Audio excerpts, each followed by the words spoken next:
অন্য দিনের তুলনায় না আজকে ঘুম থেকে অনেকটাই সকাল সকাল উঠেছি। উঠেই কিন্তু আমরা দুই যা মিলে বাসি কাজ সেরে আমি স্নান করে চলে এসেছি পূজা দেওয়ার জন্য।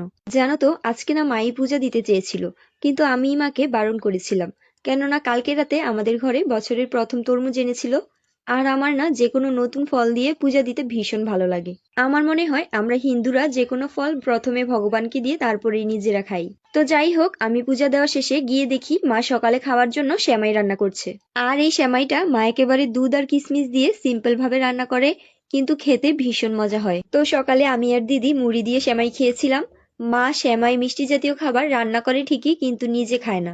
যাই হোক, মা রান্নার জন্য সবকিছু রেডি করে এক চুলায় করলা ভাজি আর এক চুলায় ভাত বসিয়ে দিয়েছে। মা এদিকে ফ্রিজ থেকে নামিয়ে শুটকি আর মাছগুলো ভিজিয়ে রেখেছিল। দিদি এগুলোই মাকে ধুয়ে দিয়েছে। জানো তো তোমরা আমাদেরকে এত অল্প সময়ে এত ভালোবাসা দিয়েছো, সেটা তোমাদের কমেন্টগুলো পড়লেই বুঝতে পারি। আসলে ভালোবাসা পেতে বেশি কিছু লাগে না। যেমন তোমরা আমাদেরকে পার্সোনালি চেনোও না, জানোও না, কিন্তু কয়েক মিনিটের ভিডিও দেখে তোমরা আমাদেরকে এত এত অনুপ্রেরণা যোগাও। দিদি, তোমাদের ভিডিওগুলো দেখতে খুব ভালো লাগে। তোমরা ডেইলি ব্লগগুলো আমাদের সাথে প্রত্যেকদিন শেয়ার করবে। আর এই কমেন্টগুলোই কিন্তু আমাদেরকে ভিডিও বানাতে অনেক উৎসাহ দেয়। তো দেখো, আমরা রান্নার ফাঁকে সবাই মিলে একটু তরমুজ খেয়ে নিলাম। তরমুজটা প্রথম হিসেবে কিন্তু অনেকটাই লাল হয়েছিল আর খেতেও ভীষণ মিষ্টি ছিল। আজকে আমাদের টমেটো দিয়ে চেওয়া মাছ আর দুন্দুল আলু দিয়ে শুটকি রান্না করেছে। আর এখন আমি পাঙ্গাস মাছ রান্না করছি। আমি জানি অনেকেই পাঙ্গাস মাছটা পছন্দ করে না। আমাদের ঘরেও কেউ খায় না, শুধু আমি আর আমার হাজবেন্ড খাই।